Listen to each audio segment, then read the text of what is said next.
Around Dodge City and in the territory on West, there's just one way to handle the killers and the spoilers, and that's with a U.S. Marshal and the smell of Gunsmoke.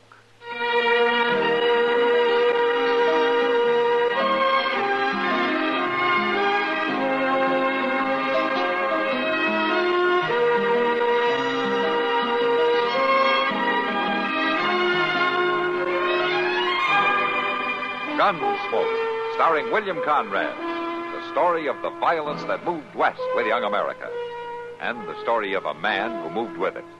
I'm that man. Matt Dillon, United States Marshal. The first man they look for and the last they want to meet. It's a chancy job, and it makes a man watchful.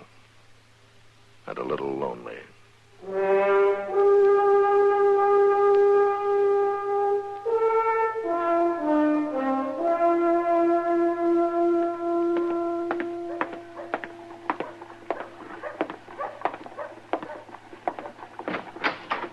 Well, Matt, you here? Yeah, I'm here, Doc. Come on in. Oh, well, how come you're in bed so early? I'm not in bed, Doc. I'm just resting. Oh, I did that. Oh, I see the cost of government's going up again. Oh? What makes you say that? The soles of your boots. They're worn almost through. I don't care. What's the matter? Aren't you feeling good? Sure, I feel fine, Doc. I always lie in bed till noon. Well, it just doesn't look right for you to be lying down like this. Yes. Oh, for heaven's sakes. What's the matter now? It's cold. The coffee's cold in the rattlesnake's belly. Don't drink it. And it's no better hot either. No, Matt, like I was saying, a man in your position should have more to do than just lie around. Oh, maybe I'm just tired, Doc. Oh, now, don't try to tell me it was brought on by upholding law and order all night, because I don't want to hear about it. I had a bad night myself. Well, then sit down and rest. Yes, I think I will. Aren't you going to ask me what I was doing? No. You're not. Well, I spent the whole night working for $4 fees. Oh? Well, there must have been somebody who didn't know you. They knew. It was Jeb Dorn. His wife had a baby girl. Jeb, huh? He was hoping for a boy, as I recall it. And that's what worries me. Oh, why? He refused to pay me. No wonder you're tired. What's this thing? Oh. Well, who's this poster on? It says right there, doesn't it? Yes, it does. Wanted, dead or alive, Jack Pargo for the torture and subsequent murder of... This man is noted for armed hold-up and is believed heading in the general direction of Missouri, Kansas, or Nebraska. Oh, he's a mean-looking devil, isn't he? Well, I can see that he'll certainly find his comeuppance if he sticks his head in Dodge City. Well, I'll tell you, Doc, I'll worry about that if he comes here. Huh? Oh, well, that gives me a nice, safe feeling. Marshal, here is he. Yeah, I'm the Marshal. I say, Marshal Proudfoot, hereabouts is he? Marshal Proudfoot? Huh? No, neither one. I'll say neither one of you ain't the Marshal, I can tell. I'm his pa. I'd know him anywhere. Doc, Yeah? go find Chester, will you? Sure, Matt. No need to get up. Just come see my boy, Marshal Chester Proudfoot. Made good somehow, he did. Chester never was one of my brightest boys. 11 boys I had, as I remember. Say, I ain't shook a hand here yet. What's your name, sonny? Dillon, Matt Dillon. Ditto? A funny name for a man. I knew a man one time had the name of Hairgrove. Hairgrove. I thought that was the funniest up till now, but ditto. Doc, you better go get Chester. Who's that fella? Well, that's Doc Adams. Nice to know you, sir. Saying something, is he? I said it's nice Now, to know. my name's Wesley Proudfoot. Sired a Marshal, turns out. Yes, sir. 11 boys I had. Chester was nowhere near the brightest. No, sir, he'd rate about number 9 there. That's very interesting, Mr. Proudfoot. Chester bordered on being ignorant, I'd think. Oh, no, I can't imagine how he ever got to be a Marshal. Chester Wesley Proudfoot, Marshal of Dodge City. Look, Mr. Proudfoot. They named all them boys with the middle name of Wesley after me, it did. Hoped at least one of them would mount something like me. Yes. What'd you say his name was? It's Adams. Dr. Adams. Doctor Adams. Horse or people? What? What's the matter with you? I say, do you doctor horses or people? People. Oh, well, it's too bad for you. I wouldn't never let a people doctor work on me, and I got a great many things wrong with me, too. Hey, where's Chester? Well, he's out getting the mail for me. Well, good for him. Got spunk. Probably running down some of them bad men he always writes about. Used to have an assistant named Dillon working for him. Whatever become of him? Dillon, that's me, Mr. Proudfoot. Matt Dillon, that's me. Oh, yeah. Well, you do a fair job, according to Chester. Says he can usually depend on you. Well, that's very nice of him. Look, Mr. Proudfoot, maybe you should know something. Hello, Doc. Chester? There wasn't none too much mail, Mr. Dillon. Forget it, Chester. What? Chester, you've got company. Who's a fat fella? That's Chester. That's the Marshal Proudfoot. Pa, Mr. Dillon, Pa, that's you, Chester? Yeah, that's him, Mr. Proudfoot. Ah, you fatted up a good deal, Chester. Your assistant here looks better than you do. I'd like an explanation. Matter of fact, so would I, Chester. Mr. Dillon, Doc, Oh, Paul.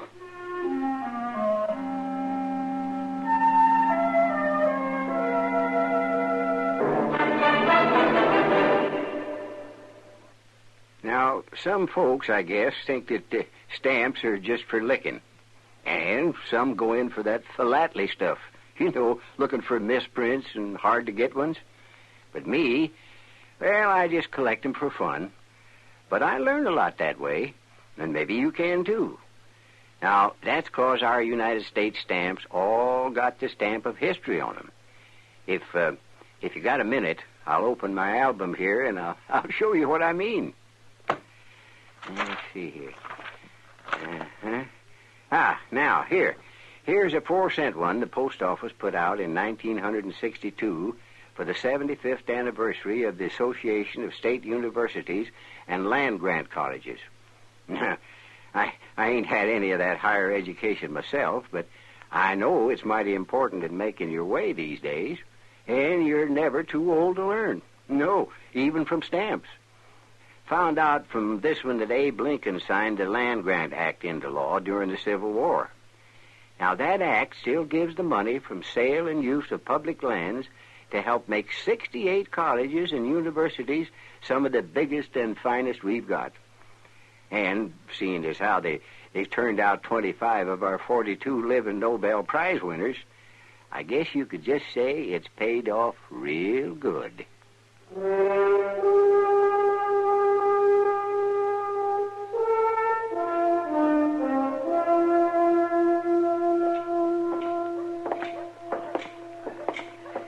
What are you going to do about it, Matt? Do about what, Doc? Chester. Telling his father that he's the marshal. What can I do? Well, not going to let him get by with it, are you? Oh, I don't know, Doc. Wait a minute, Matt. No, Matt, no. Let me by. Oh?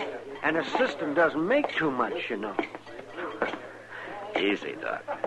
Hello, Doc. Matt. Hi, Kitty. Doc, you're looking pretty strange today. How come? Tell her, Matt. You tell her, Doc. You're the one looking strange. Well, come on. Somebody tell me. Sit down. Thank you. Have you seen Chester, Kitty? No? Why? Yeah, we may never see him again. What? What happened? Not much, really, but I'm sure he wishes he was dead right now. Oh, what's this all about? Chester's father came to town today. Well, what's so terrible about that? He thinks Chester is the marshal here. What? Yeah, that's right, Kitty. Chester wrote to his father, and he probably stretched the truth a little bit, like we all do sometimes. Oh, no. Well, where are they now? Over at the Dodge House. He's getting the old man a room there. I never saw Chester look so scared in my life, Kitty. You should have seen him. He grabbed his paw and he lit out of the office like his coat was on fire. Oh, don't be hard on him, Matt. I'm not going to be hard on him. Well, his father must be pretty old. Oh, he's old, all right, yeah. He can't hear good and he can hardly see. But he's a bright old fellow. Well, you can't let the old man be disappointed, Matt. Well, what would you suggest I do, Kitty? I don't know. Just don't hurt him, that's all. I'm not going to hurt him, Kitty. I don't care if the old man thinks Chester's a marshal. Matt, we should think of something to make Chester look good while his father's in town. Yeah. I heard the old man tell Chester that he was only going to stay for a few days. Oh, say, Matt, now maybe you could lie low for a while. Yeah, I wouldn't mind that. I need a rest. Hey, I got it. Why don't you get somebody to pretend to hold up and then let Chester play Marshal and take him in? You can turn him loose when his father leaves. Oh, now, Kitty, I couldn't do a thing like that. Well, something's got to be done, Matt. Yes, did you? I could put you to bed, Matt. What are you talking about, Doc? Yeah, you get sick and I'll examine you and say that you've got a rare blood disease and you have to go to bed for a few days. It might work, Matt. Oh, you can't let that old man go away thinking Chester's been lying to him all this time. No. We'll get Moss Grimmick to stage a fake holdup, you see? Then we'll come and get Chester, and right in front of his father, he'll capture the bandit. You're the one with a rare disease, Doc, and it's not in your blood, it's in your brain. I'll do it, Matt. You got to. No, I don't got to. I don't want any part of a fake holdup. Now, you just get that out of your head. Oh, Matt. Well, I'm going back to the office. Oh, sure, go ahead. Yeah, go ahead. Ruin an old man in his last days. What do you think, Doc? Old Matt'll come around all right, Kitty. He always does. I'll go talk to Moss Grimmick and have it all set.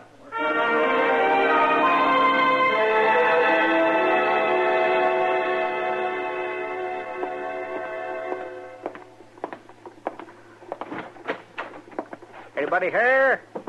I say, anybody in here with you? Oh, there you are, Dillon. Took to your bed kind of early, didn't you? It ain't but 4 o'clock. Hello, Mr. Proudfoot. Where's Chester? Yes. Well, I guess you got such a dead little town on your hands you can do that, you and Chester. I say, where is Chester? Saying something? I said, where's Chester? Don't yell like that. Hurts my ear pans when you bellow around like that. You got a pretty big voice on you there, Dillon. What's the matter with you? Feeling poorly, are you? I say feeling poorly, are you? I feel terrible. Too bad. Chester ain't feeling too good neither. Oh? Oh, been lolling around on my bed over at the rooming house all day. Good thing you boys got this dead town on your hands. Yeah. People be up the creek with both the marshal and his assistant in bed. Ooch over there. I say ooch over there. Let me take a look at you. Let me look at your eyes.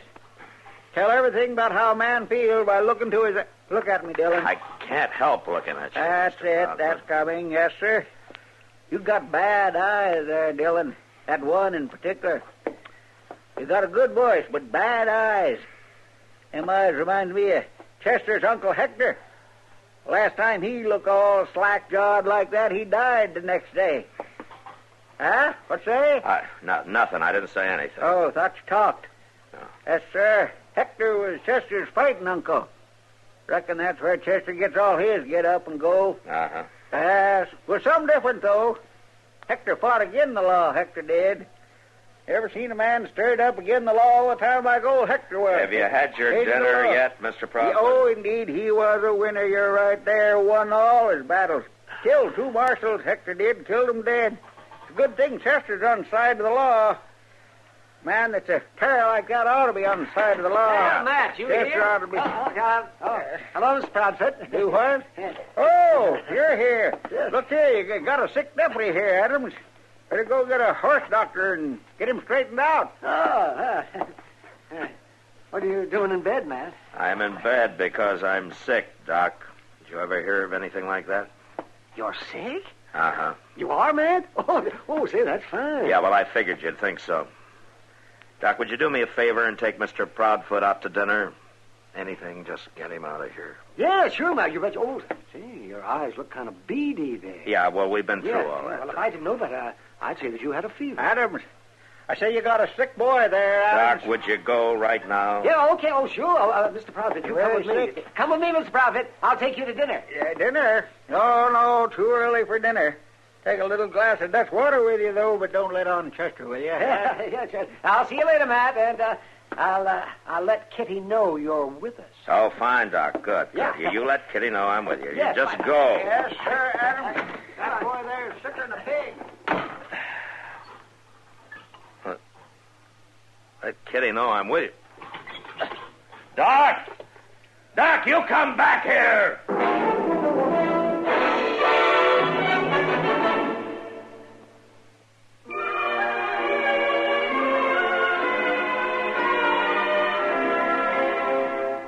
Hometowns in America have a lot in common, and yet they're each one of a kind. Take, for example, Chicago, Illinois.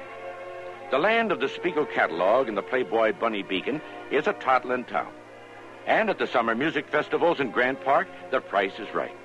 But standing at Marshall Field on State and Randolph, you're on the windiest corner in the world as your body braces for the blast. The colorful neighborhoods of the West Side are gone to urban development. But the University of Illinois is getting a new campus there. In theater, there's the Second City on the near North Side, or the Theater on the Lake in Lincoln Park. Shopping in the suburbs offers Old Orchard in Skokie, Randhurst in Mount Prospect, and Oakbrook near Hinsdale. Chicago can't win them all, though. In 1948, the Tribune said Dewey defeats Truman, and in the fall of '66, the convention center burned. But if your hometown is Chicago, you already know this. We only wanted to remind you, it's still there.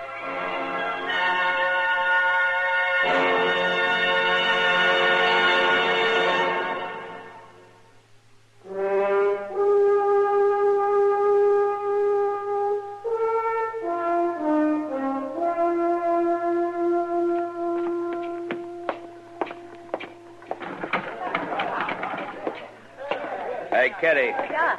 Where's Doc? I don't know, Matt. He was here a little while ago. Why? Well, I've wasted a half hour looking at all the eating houses for him. He's got Chester's father with him. I got to stop him. Stop him from what? From that fool idea that you and he had. What do you mean, fool idea? Doc came by and said it was on, that you were playing sick in bed. Kitty, I was in bed because I really was sick, and I still am sick. Have you and Doc lost your senses? Well, we're just trying to help Chester, that's all. Now, look, what if somebody else sees that hold-up Moss Grimmick is staging? How do they know that he's just playing games? Huh? Doc and I aren't going to let anybody get hurt, Matt. And you know Chester, he'll play along all the way. That's exactly what I'm afraid of. Oh, Kitty. All set, Kitty. Hello, Matt. Oh, you're on your feet for the fun. You call this thing off right now, Doc. Oh, no, it's too late, Matt. Chester and his father up at the Dodge House, and exactly 3 minutes from now, Moss Grimmick is going to rush up there and say there's a hold-up at the livery stable. And I'm putting a stop to it before somebody gets mad. What's that? I don't know.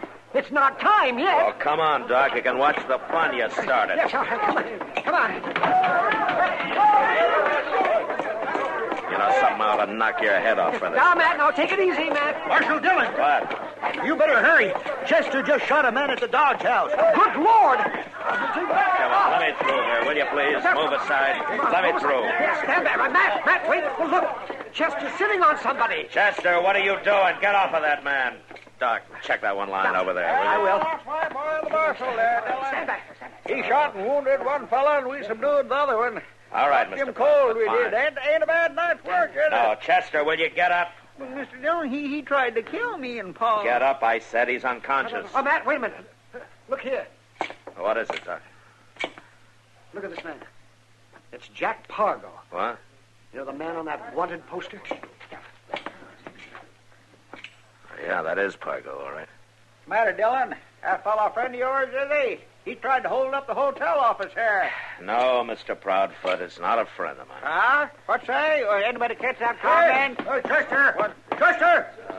Hurry up, Chester. There's a hold-up at the livery stable. Moss, Oh, now- go home. Yeah, but Doc told me that. Just go back to your livery stable and call off the holdup, huh? Yeah, forget it, Moss. Forget it. We've had the real thing, right? Well, Goodbye, Moss. yeah, sure. Goodbye. Goodbye. Yes, goodbye. Our fella come here. Notice something here, did you, Dillon? Chester was right on the spot, he was. That's the reason he took my bed for so long. Uh-huh. He got an instinct for these things, Chester has. Put him right here on the spot for this hold-up. Now- There's a reason for everything, I always say, Yeah, well, Dillon. there's a reason, all right. Mr. Proudfoot. What say, Dillon? Mr. Dillon, I can explain all this. No, Chester, you and your father take care of things here. I'm sick and I'm going to bed. Don't count on me taking care of things, Dillon. I'm leaving on the morning stage. Now I saw my boy in action. Yeah, well, all right, Mr. Proudfoot. Goodbye and good luck to you. You wait right here a minute, Paul. Mr. Dillon, Yeah, what? Mr. Dillon, Mr. Dillon, I can explain. You don't have to, Chester. But, yes, sir, I do have to explain. I swear I've never been so humiliated in all my whole life. I've been thinking about it all day, Mr. Dillon. I never wrote but 2 letters to Pa, and, well, maybe I did stretch a couple things, but Pa, he put it all together and made me out more important than what I am. But I'll set him straight, Mr. Dillon, honest, I will. I'll tell him the truth, and I'll do it right now. Chester. You do, and you're fired. Now, you go on back and help your father take care of things. Yes, sir, Mr. Dillon.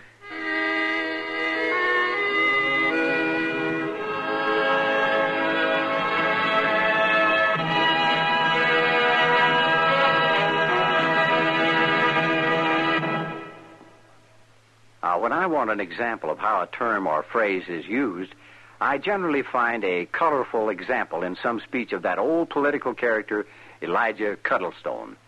For instance, now, I admit, I say, of course, I'm a grassroots candidate. I work from the bottom up. That is, I get down to the basics of a matter, down to the grassroots. Now, I want to know how you're my people, and I insist on knowing how you might be affected. That is why you elected me, because I am one of you, and it's like I say, I am elected by you and working for you. Well, getting down to grassroots seems to be what politicians and office seekers report themselves as doing most any time, but more especially preceding an election. It's a folksy American phrase that simply means getting down to the underlying principles or basic facts of a matter, and may be used at any time by anyone. The actual origin of the phrase is unknown, but its reported usage predates 1885.